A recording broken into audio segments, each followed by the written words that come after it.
चलिए हम लेकर आ गए हैं आपके सामने क्या होती है स्टोरी हिंदी की। आप देख सकते हो हर स्टोरी में कुछ ना कुछ हमको ज्ञान की बातें या कुछ ना कुछ हमको सीखने के लिए ज़रूर मिलता है। तो हम आज आपके सामने लेकर आ गए हैं आलसी गधे की कहानी।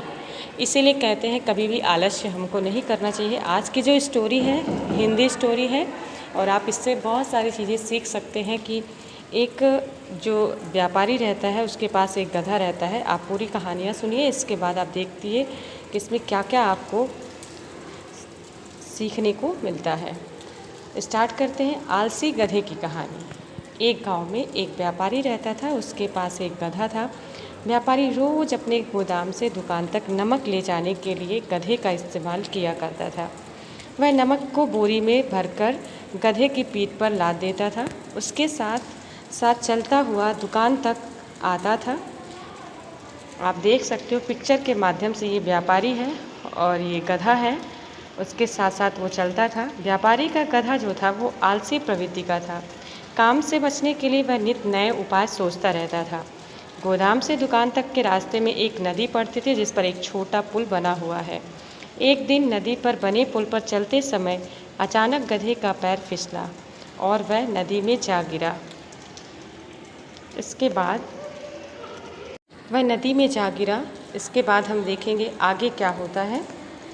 नदी के पानी से नमक की बोरी भीग गई। जब तक व्यापारी ने गधे को पानी से निकाला तब तक बोरी में भरा हुआ बहुत सारा नमक पानी में घुल चुका था। गधा जब चलने लगा तो उसे बोरी का भार बहुत कम महसूस हुआ और वह खुश हो गया, क्योंकि देखिए बोरी में क्या था, नमक भरा हुआ था। पानी में गिरने से जो नमक था वो क्या हो गया, घुल गया, जिससे उसका जो भार था गधे को बहुत कम महसूस हो। इसके बाद गधा सोचता है उसके ऊपर जो लदा बोझ है वो हल्का करने का बहुत बढ़िया तरीका। अगले दिन वह जानबूझकर नदी में गिर पड़ा। नमक पानी में घुल जाने से बोरी का वजन फिर कम हो गया। उसके बाद से वह हर रोज़ ऐसा ही करने लगा। रोज़ रोज़ गधे की ये हरकत देखकर व्यापारी उसकी चालाकी समझ गया। उसने गधे को सबक सिखाने का फैसला कर लिया और अगले दिन बोरी में नमक के स्थान पर रुई भरकर गधे की पीठ पर लाद दिया। रुई हल्की थी, उसके बाद भी आलसी गधे ने सोचा क्यों ना रोज़ की तरह नदी के पानी में गिरकर इस वज़न को कम कर लिया जाए। इसलिए वह जानबूझकर नदी में गिर पड़ा।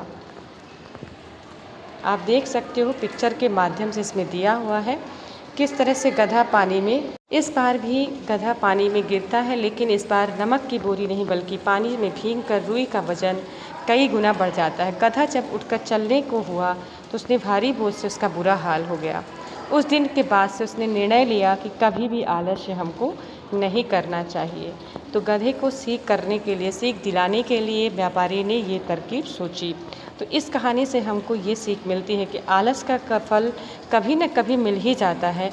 एक ही उपाय हर बार कारगर सिद्ध नहीं होता है। इसलिए हमको अपने काम में जो भी काम हो उसको आलस्य से नहीं, ईमानदारी के साथ और मेहनत के साथ करना चाहिए, तो उसका फल भी हमको अच्छा मिलता है। चलिए नेक्स्ट स्टोरी के साथ हम फिर से आपके सामने लेकर आएंगे।